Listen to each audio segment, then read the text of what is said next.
എല്ലാവർക്കും വിദ്യാസ് കിച്ചണിലേക്ക് സ്വാഗതം. ഇന്നത്തെ നമ്മുടെ റെസിപ്പി എന്ന് പറയുന്നത് ചുരക്ക വെച്ചിട്ടുള്ള ഒരു കറിയുടെ റെസിപ്പിയാണ് കേട്ടോ. ഇത് ചോറിനും ചപ്പാത്തിക്കും ദോശയ്ക്കും ഒക്കെ പറ്റുന്ന നല്ലൊരു റെസിപ്പിയാണ്. നല്ല ടേസ്റ്റി ആയിട്ടുള്ള റെസിപ്പിയാണ്. ഒരു നാടൻ റെസിപ്പിയാണ് കേട്ടോ. ചുരക്ക അല്ലെങ്കിൽ ചെരങ്ങ എന്നൊക്കെ ചില ഭാഗത്തൊക്കെ പറയും. അപ്പോൾ അതെങ്ങനെയാണ് തയ്യാറാക്കാൻ നോക്കാം. അപ്പോൾ ഇത്രയും വലിയൊരു ചുരക്കയുടെ പകുതി മാത്രമേ കേട്ടോ ഞാനിവിടെ എടുത്തിട്ടുള്ളൂ. അപ്പോൾ ഇത് നമുക്ക് പകുതി വെച്ച് കട്ട് ചെയ്തിട്ട് ബാക്കി പകുതി മാറ്റി വയ്ക്കാം. എന്നിട്ട് ഇതിൻ്റെ തോലൊക്കെ നമുക്ക് ഒരു പീലർ വെച്ചിട്ട് ഇതുമാതിരി പീൽ ചെയ്ത് കളയാം കേട്ടോ. അല്ലെങ്കിൽ ഒരു കത്തി വെച്ചിട്ട് ജസ്റ്റ് തോലൊക്കെ ഒന്ന് കളഞ്ഞെടുത്താൽ മതി. അപ്പോൾ ഞാനൊരു പീലർ വെച്ചിട്ടാണ് ഇവിടെ ചെയ്യുന്നത്. അതാകുമ്പോൾ കുറച്ചും കൂടി എളുപ്പമാണ് കേട്ടോ. പെട്ടെന്ന് തന്നെ നമുക്കിങ്ങനെ ചീവി എടുക്കാനായിട്ട് പറ്റും. അപ്പോൾ ഇതുപോലെ അങ്ങനെ ചീവി എടുത്തിട്ട് ആ തോലൊക്കെ ഇങ്ങനെ നന്നായിട്ടൊന്ന് കളയുക. അപ്പോൾ ഇനി ഇത് രണ്ടായിട്ടൊന്ന് കീറിയിട്ട് അതിൻ്റെ ഉള്ളിൽ കുരു ഉണ്ടാവും. ചില പിന്ത് ചുരക്കയൊക്കെ ആണെങ്കിൽ അതിൻ്റെ ഉള്ളിൽ കുരുവൊന്നും ഉണ്ടാവില്ല കേട്ടോ. കുരുവും കൂടി നമുക്ക് മുറിക്കുമ്പോൾ എടുക്കാം. പക്ഷേ ഇതൊത്തിരി മൂത്ത ചുരക്കയാണ്. അപ്പോൾ അതിൻ്റെ ഉള്ളിൽ കുറച്ച് കുരുവും കാര്യങ്ങളൊക്കെ ഉണ്ട്. അപ്പോൾ അത് കളഞ്ഞ ശേഷം നമുക്ക് ഇതുപോലെ ഒന്ന് അരിഞ്ഞിട്ട് നമുക്ക് മാറ്റി വയ്ക്കണം. നമ്മൾ കൂട്ടാനൊക്കെ അരിയില്ലേ, അതുപോലെ കഷ്ണങ്ങളാക്കിയിട്ട് നമ്മൾ ആ ഒരു സൈസിൽ നമുക്ക് അരിഞ്ഞാൽ മതി കേട്ടോ. അപ്പോൾ ആ ഒരു രീതിയിൽ അരിഞ്ഞിട്ട് നമുക്കിതവിടെ മാറ്റി വയ്ക്കാം. അപ്പോൾ ഈ ഒരു വലുപ്പത്തിലാണ് ഞാനിവിടെ അരിഞ്ഞു വെച്ചിട്ടുള്ളത്. ഇനി ഇതിലേക്ക് വേണ്ടത് 2 വലിയ സവാള, അല്ലാന്നുണ്ടെങ്കിൽ ഒരു 25 മുതൽ 30 ചെറിയ ഉള്ളി. ഇതൊന്ന് ചെറിയ ഉള്ളി ആണെങ്കിലും സവാള ആണെങ്കിലും ഒന്ന് ചതച്ച് വെക്കണം. മിക്സിയിലിട്ട് അരക്കരുത്, ചതച്ച് വയ്ക്കാൻ മാത്രമേ പാടുള്ളൂ. പിന്നെ ഈ ഒരു വലുപ്പത്തിലുള്ള ഇഞ്ചി തോലൊക്കെ കളഞ്ഞ ശേഷം മാറ്റി വയ്ക്കുക. പിന്നെ ഒരു 5-6 പച്ചമുളക് എടുത്തിട്ടുണ്ട്. പച്ചമുളക് ഇത് തീരെ എരിവില്ലാത്തതുകൊണ്ടാണ് ഞാൻ ഇത്ര എടുത്തിട്ടുള്ളത്. എരിവുള്ളതാണെങ്കിൽ കുറയ്ക്കണം. പിന്നെ കരിവേപ്പില, പിന്നെ ഒരു 4 തക്കാളി നീളത്തിൽ അരിഞ്ഞ് വെക്കണം. പിന്നെ ഒരു അര മുതൽ 1/4 കപ്പിൻ്റെ ഉള്ളിൽ തേങ്ങ ചിരകി വെച്ചിട്ടുണ്ട്. ഇത്രയും നമുക്കിതിലേക്ക് ആവശ്യമുള്ള ഇൻഗ്രീഡിയൻസ്. ഇനി ഞാനിവിടെ ഒരു പാൻ വെച്ചിട്ടുണ്ട്. അതിലേക്ക് 1.5 ടീസ്പൂൺ മുഴുവനായിട്ടുള്ള മല്ലി ഇട്ട് കൊടുക്കുക. മുഴുവനായിട്ടുള്ള മല്ലി ഇല്ലെങ്കിൽ നിങ്ങൾക്ക് മല്ലിപ്പൊടി ചേർക്കാം, പക്ഷേ ടേസ്റ്റ് ഇങ്ങനെ ചേർക്കുമ്പോഴാണ് കേട്ടോ. പിന്നെ ഒരു 6 വറ്റൽമുളകും കൂടി ചേർത്ത് കൊടുത്തിട്ടുണ്ട്. ഇതൊന്ന് ഡ്രൈ റോസ്റ്റ് ചെയ്യണം. ഇത് നല്ലൊരു മണം വരുന്നവരെ നമ്മൾ ഡ്രൈ റോസ്റ്റ് ചെയ്തെടുക്കണം. അപ്പോൾ പൊടിയാണ് ഇടണമെന്ന് വെച്ചാൽ ഈ ഒരു സമയത്ത് ഇടാൻ പാടില്ല, ഞാൻ പറയുമ്പോൾ ഇട്ടാൽ മതി. അപ്പോൾ പക്ഷേ ഇതിങ്ങനെ ഉണ്ടാക്കുമ്പോൾ നല്ലൊരു ടേസ്റ്റാണ് കേട്ടോ. നല്ല ആ മല്ലിയുടെയൊക്കെ കറക്റ്റ് ഫ്ലേവർ നമുക്ക് കിട്ടും. അപ്പോൾ ഇതൊന്ന് നന്നായിട്ടൊന്ന് കളറ് ചേഞ്ച് ആയിട്ട് നല്ലൊരു മണം വരുന്നവരെ നന്നായിട്ടൊന്ന് ഡ്രൈ റോസ്റ്റ് ചെയ്തെടുക്കുക. അപ്പോൾ ഇതിപ്പോൾ നന്നായിട്ട് ആയിട്ടുണ്ട്. അപ്പോൾ ഇതിനി അവിടെ ചൂടാറാനായിട്ട് നമുക്ക് മാറ്റി വയ്ക്കാം. ഈ ഒരു സമയത്ത് നമുക്കിനി സെയിം പാനിലോട്ട് നമ്മൾ നേരത്തെ ചിരകി വെച്ചിട്ടുണ്ടായിരുന്ന തേങ്ങ ചേർത്ത് കൊടുക്കാം. തേങ്ങ ചേർത്തിട്ട് അതിലേക്ക് നമ്മളിനി ഇടേണ്ടത് നമ്മൾ നേരത്തെ എടുത്തു വെച്ചിട്ടായിരുന്ന ഇഞ്ചി ഒന്ന് ചെറുതായിട്ട് കട്ട് ചെയ്തിട്ട് അതിട്ട് കൊടുക്കുന്നുണ്ട്. പിന്നെ വെളുത്തുള്ളിയും അതുപോലെ കരിവേപ്പിലയും കൂടി ചേർത്ത് കൊടുക്കുന്നുണ്ട്. പിന്നെ ഇതിലേക്കൊരു 3-4 ചെറിയ ഉള്ളി ഇട്ട് കൊടുക്കുക. എന്നിട്ട് ഇത് നന്നായിട്ടൊന്ന് ഡ്രൈ റോസ്റ്റ് ചെയ്തെടുക്കുക. എണ്ണയൊന്നും ഒഴിക്കേണ്ട ആവശ്യമില്ല, ഒന്ന് റോസ്റ്റ് ചെയ്തെടുത്താൽ മതി. അപ്പോൾ തേങ്ങയുടെ കളറ് ജസ്റ്റ് ഒന്ന് ചേഞ്ച് ആയിട്ട് വരണം. നല്ല ബ്രൗൺ കളർ ആവണ്ട, എന്നാൽ വൈറ്റ് കളർ ഒന്ന് ചേഞ്ച് ആയി അതിൻ്റെ പാലൊക്കെ ഒന്ന് വലിഞ്ഞിട്ട് ഒന്ന് നല്ല ഡ്രൈ ആയിട്ട് വരണം. അപ്പോൾ അത് ഈ ഒരു പാകമായിട്ട് വരണം കേട്ടോ.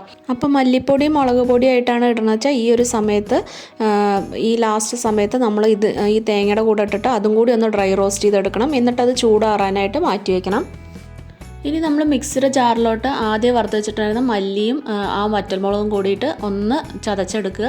മൊത്തത്തിലെല്ലാം കൂടി ഇട്ട് കഴിഞ്ഞാൽ കറക്റ്റായിട്ട് അരഞ്ഞ് കിട്ടില്ല. അപ്പോൾ ഇത് ആദ്യം ചതച്ചെടുത്ത ശേഷം നമ്മൾ വറുത്ത് വെച്ചിട്ടുണ്ടായിരുന്ന തേങ്ങ ചൂടാറിയ ശേഷം ഇതിലേക്ക് മിക്സിയുടെ ജാറിലേക്ക് ചേർത്ത് കൊടുത്തിട്ട് ആവശ്യത്തിനുള്ള വെള്ളം ഒഴിച്ചിട്ട് നന്നായിട്ട് ഫൈനായിട്ട് അരച്ച് മാറ്റി വയ്ക്കുക. അപ്പോൾ ഈ ഒരു സമയത്ത് ഞാനിവിടെ ഒരു ചട്ടി വെച്ച് കൊടുത്തിട്ടുണ്ട്. അതിലേക്ക് കുറച്ച് വെളിച്ചെണ്ണ ഒഴിച്ച് കൊടുത്തിട്ടുണ്ട്. വെളിച്ചെണ്ണ തന്നെ ഉപയോഗിക്കണം പരമാവധി. അതിലേക്ക് നമ്മൾ ചതച്ച് വെച്ചിട്ടുണ്ടായിരുന്ന സവാളയും പിന്നെ പച്ചമുളക് ഒന്ന് നെടുകെ കീറിയിട്ട് അതും കൂടി ഇട്ട് കൊടുത്തിട്ട് നന്നായിട്ടൊന്ന് വഴറ്റി കൊടുക്കുക. ചെറുതായിട്ടൊരു കളറ് ചേഞ്ച് ആവുന്നവരെ ഒന്ന് വഴറ്റി കൊടുക്കുക. ഈ ഒരു പാകമാവുന്നവരെ നമുക്കിതൊന്ന് വഴറ്റി കൊടുക്കുക. അതിനുശേഷം ഞാനിതിലേക്ക് ഒരു 1/4 ടീസ്പൂണ് മഞ്ഞൾപ്പൊടിയും പിന്നെ നമ്മുടെ തക്കാളി മുഴുവൻ ഞാൻ എടുത്തിട്ടില്ല, 3.5 തക്കാളി എടുത്തിട്ടുള്ളൂ. അതിലത്തെ ഒരു 1/2 തക്കാളി അതിൻ്റെ സീഡൊക്കെ ഞാൻ ഇതിലേക്ക് അതിൻ്റെ ഉള്ളിലത്തെ പൾപ്പൊക്കെ ഇല്ലേ അതൊക്കെ ഇതിൻ്റെ ഉള്ളിലേക്ക് ഇട്ട് പുറം ഭാഗം മാത്രം ഒന്ന് മാറ്റി വെച്ചിട്ടുണ്ട്. അത് ലാസ്റ്റ് നമുക്ക് ചേർക്കാനാണ്. അപ്പോൾ ഒരു 3.5 തക്കാളിയാണ് കേട്ടോ അതിലിട്ട് കൊടുത്തിരിക്കുന്നത്. അതിനുള്ളിലത്തെ കുരുവും കാര്യങ്ങളൊക്കെ ഞാൻ ഇപ്പോൾ ഇതിലേക്ക് ചേർത്ത് കൊടുത്തിട്ടുണ്ട്. 1/2 തക്കാളി മാറ്റി വെച്ചിട്ടുണ്ട്. അപ്പോൾ അപ്പോൾ അതും കൂടി ചേർത്ത് കൊടുത്തിട്ട് നന്നായിട്ടൊന്ന് സോഫ്റ്റ് ആവുന്നവരെ ഒന്ന് വഴറ്റി കൊടുക്കണം. അപ്പോൾ ലേശം ഉപ്പും കൂടി ഇട്ട് കൊടുത്തിട്ടുണ്ട്. പെട്ടെന്നൊന്ന് സോഫ്റ്റ് ആക്കിയിട്ട് ഒരു 1/4 ടീസ്പൂൺ ഉപ്പും കൂടി ഇട്ട് കൊടുത്തിട്ട് ഒന്നും കൂടെ ഒന്ന് ഇളക്കി കൊടുത്ത ശേഷം ഇത് മൂടി വെച്ചിട്ട് എണ്ണയൊക്കെ ഒന്ന് തെളിഞ്ഞ് ഇത് നന്നായിട്ടൊന്ന് സോഫ്റ്റ് ആവുന്നവരെ ഒന്ന് വേവിച്ചെടുക്കണം. അപ്പോൾ ഞാൻ അടച്ചു വെച്ച് വേവിക്കുന്നുണ്ട്. ഒരു 5 മിനിറ്റിന് ശേഷം തുറന്ന് നോക്കുമ്പോൾ നമ്മുടെ ഈ ഇതൊക്കെ നന്നായിട്ട് എണ്ണയൊക്കെ തെളിഞ്ഞ് വന്നിട്ടുണ്ട്. തക്കാളിയൊക്കെ നന്നായിട്ടൊന്ന് സോഫ്റ്റ് ആയിട്ടുണ്ട്. ഇനി നമ്മളിതിലേക്ക് ചേർത്ത് കൊടുക്കുന്നത് നമ്മൾ നേരത്തെ അവിടെ അരിഞ്ഞു വെച്ചിട്ടുണ്ടായിരുന്ന ചുരക്കയാണ് കേട്ടോ ചേർത്ത് കൊടുക്കുന്നത്. നേരത്തെ അരിഞ്ഞു വെച്ചിട്ടുള്ള ചുരക്ക നമുക്കിതിലേക്ക് ചേർത്ത് കൊടുക്കാം. അതും കൂടി ചേർത്ത് കൊടുത്തിട്ട് അതിലേക്ക് വേണ്ട ഉപ്പും കൂടി ഇട്ട് കൊടുക്കുക. ഞാനൊരു 3/4 ടീസ്പൂണോളം ഉപ്പ് ചേർത്ത് കൊടുത്തിട്ടുണ്ട്. അപ്പോൾ നിങ്ങൾക്ക് പാകം നോക്കിയിട്ട് ചേർത്ത് കൊടുക്കുക. വേണമെന്നുണ്ടെങ്കിൽ ലാസ്റ്റ് ചേർത്താൽ മതി, ആദ്യം തന്നെ ഒത്തിരി ചേർക്കേണ്ട ആവശ്യമില്ല. അതും കൂടി ചേർത്ത് കൊടുത്തിട്ട് നന്നായിട്ടൊന്ന് ഇളക്കി കൊടുക്കുക. എന്നിട്ട് ഇതിലേക്ക് ഇനി കുറച്ച് വെള്ളം ഒഴിച്ചു കൊടുക്കുക. ഒരു 1/4 കപ്പോളം ഒന്ന് വെന്ത് കിട്ടാൻ ആവശ്യമുള്ള വെള്ളം മാത്രം ചേർത്ത് കൊടുക്കുക. അപ്പോൾ ഒരു 1/4 കപ്പ് ഇളം ചൂടുവെള്ളമാണ് കേട്ടോ ഞാൻ ചേർത്ത് കൊടുക്കുന്നത്. അതും കൂടി ചേർത്ത് കൊടുത്ത ശേഷം നമുക്കതൊന്ന് ഇളക്കിയിട്ട് ഒരു 5 മിനിറ്റോളം നമുക്കത് വീണ്ടും ഒന്ന് വേവിച്ചെടുക്കണം. ചുരക്കയൊക്കെ ആയതുകൊണ്ട് പെട്ടെന്ന് തന്നെ വെന്ത് കിട്ടും, ഒരുപാട് ടൈമൊന്നും എടുക്കില്ല വേവാനായിട്ട്. അപ്പോൾ ഒരു 5 മിനിറ്റിന് ശേഷം തുറന്ന് നോക്കിയിട്ടുണ്ട്. ഇപ്പോൾ അത് അത്യാവശ്യം നന്നായിട്ട് വെന്ത് കിട്ടിയിട്ടുണ്ട്. ഇനി നമ്മളിതിലേക്ക് ചേർത്ത് കൊടുക്കുന്നത് നമ്മൾ തേങ്ങയൊക്കെ അരച്ച് വെച്ചിട്ടായിരുന്നു. തേങ്ങയും മല്ലിയും അതെല്ലാം കൂടി അരച്ച് വെച്ചതാണ് കേട്ടോ നമ്മളിനി ഇതിലേക്ക് ചേർത്ത് കൊടുക്കാൻ പോണത്. അപ്പോൾ അതും കൂടി ചേർത്ത് കൊടുക്കുക. ഈ മിക്സർ ജാറിലേക്ക് കുറച്ച് വെള്ളം കൂടി ഒഴിച്ചിട്ട് അതും കൂടി ചേർത്ത് കൊടുക്കുക. അപ്പോൾ വെള്ളം ഈ ഒരു സമയത്ത് നമുക്ക് എത്രയാണോ ആവശ്യം, എത്രയാണോ അതിൻ്റെ കൺസിസ്റ്റൻസി വേണ്ടത് വെച്ചാൽ അതിനനുസരിച്ച് ചേർത്ത് കൊടുക്കുക. ഞാനിപ്പോൾ ഇത് ചോറിന് ഉണ്ടാക്കുന്നതുകൊണ്ട് കുറച്ച് വെള്ളം പോലെയാണ് ഉണ്ടാക്കുന്നത്. നിങ്ങൾക്ക് ഇപ്പോൾ ചപ്പാത്തിക്കൊക്കെയാണ് ദോശയ്ക്കൊക്കെ ആണെന്നുണ്ടെങ്കിൽ കുറച്ചുകൂടി വെള്ളം കുറച്ചിട്ട് ചേർത്ത് കൊടുത്താൽ മതി കേട്ടോ. ഒരുപാട് ലൂസാക്കേണ്ട ആവശ്യമില്ല.